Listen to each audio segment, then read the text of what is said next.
शांती. आज आहे 29/4/2024 ची मुरली.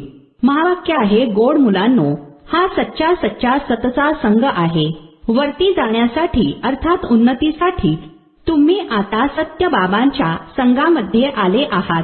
त्यामुळे असत्याच्या संघामध्ये पुन्हा कधीही जाऊ नका.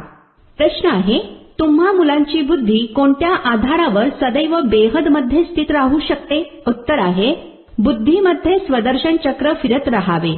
जे काही ड्रामामध्ये चालू आहे ते सर्व नोंदलेले आहे.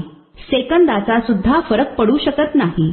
वर्ल्डची हिस्ट्री जॉग्राफी अर्थात दुनियेच्या इतिहास भूगोलाची पुनरावृत्ती होणार आहे. जेव्हा ही गोष्ट बुद्धीमध्ये व्यवस्थित पक्की होईल तेव्हा बेहदच्या स्थितीमध्ये टिकू शकाल. बेहद मध्ये टिकण्यासाठी हे लक्षात असावे की आता विनाश होणार आहे. आपल्याला परत घरी जायचे आहे. पावन बनूनच आपण घरी जाणार.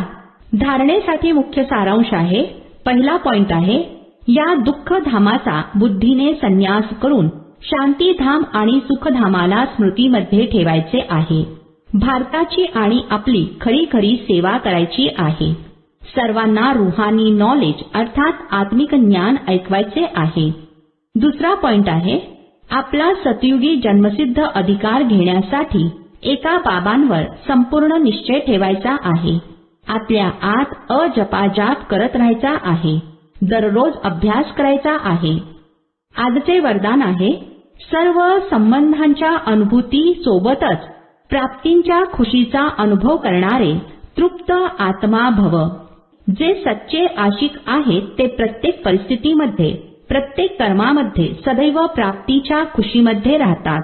बरीच मुले अनुभव करतात की हो, ते माझे बाबा आहेत, साजण आहे, मुलगा आहे, परंतु प्राप्ती जितकी पाहिजे तितकी होत नाही.